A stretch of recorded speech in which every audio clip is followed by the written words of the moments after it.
Hey, welcome in. Well, John Cleese has been getting interested in the cancel culture stuff lately. He's actually got a show coming out called Cancel Me, in which he takes a look at cancel culture and tries to figure it out. But it must be deeply disturbing for someone like John Cleese to watch in real time the liberal tradition that he sprang from and contributed to transform into something unrecognizable. In fact, something that isn't liberal, not even close. What is it now? Angry absurdity? It's wokeness. It's wokeness. It's like the Ministry of Silly Walks, but instead of silly walks, it's silly everything. And actually, it's not even silly. It's deranged and bloodthirsty.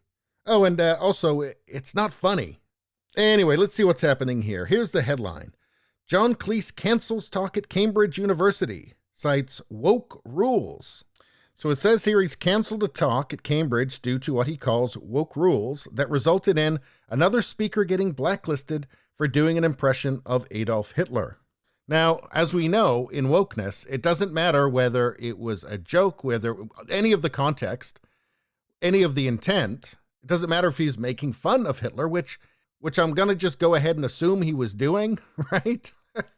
I don't think that Cambridge invites many Hitler admirers to talk about how much they like Hitler. So I'm going to go ahead and assume this wasn't an ode to Hitler. Let's see. Deadline reported that Cleese's decision came a week after Cambridge University paper Varsity reported that Union Speaker Andrew Graham Dixon used a German accent to impersonate Hitler, using racial slurs in a videotaped meeting. Graham Dixon said the act was meant to be satirical and was not an endorsement of Hitler or anti-Semitism, claiming he had intended to underline the utterly evil nature of Hitler and his regime. And I have to remind you again that intent, context, none of that means anything. They just simply don't care. And you also have to remember that the people that have embraced woke culture are convinced that there are literal Nazis everywhere. And they're just constantly, watching with bated breath, their friends, their family, anybody around them for anything that they can misinterpret in order for them to have the opportunity to denounce somebody and then look for praise on the social media over it. Do you remember this? Guess what? What he's doing, it's not pro-Hitler, all right? If you're offended by this, nobody's going to like you. Why can't you understand that? Anyway, he said, quote, I was looking forward to talking to students at the Cambridge Union this Friday, but I hear that someone there has been blacklisted for doing an impersonation of Hitler. I regret that I did the same on a Monty Python show, so I am blacklisting myself before someone else does. What about anybody doing it? What about just actors? What about just movies, right? Just dramatizations of World War II. Is that verboten? If you do that, are you never allowed to go out in public again? There's no reason why the modern left should tolerate that according to their own ideology. Nothing matters. Context, intent, nothing matters, right? All that matters is that some psychologically infantile person somewhere might be triggered. Oh, won't somebody think of the lunatics?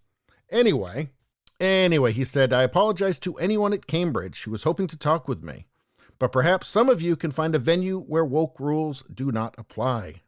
And again, this is not the first time Cleese has dipped his toes into this whole cancel culture thing. In April, Cleese mocked Hank Azaria for apologizing over his portrayal of Apu on The Simpsons. Cleese said, quote, not wishing to be left behind by Hank Azaria, I would like to apologize on behalf of Monty Python for all the many sketches we did making fun of white English people. We're sorry for any distress we may have caused. Yes, and this was after Hank Azaria put on a truly embarrassing display of cowardice and weakness. So I'm pleased to see John Cleese taking a principled position, because so few do. And I think we can assume that he's not pleased to see what has happened to the old liberal tradition.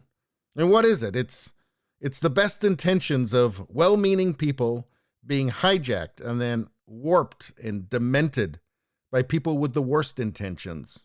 Anyway, that's all I got to say about that. Please subscribe, like, and share. That really helps me out. If you just like to listen to Thursday podcast, Radio Baloney, it's on pretty much every platform. If you look for it, you will find it. Thank you very much. I'll see you next time.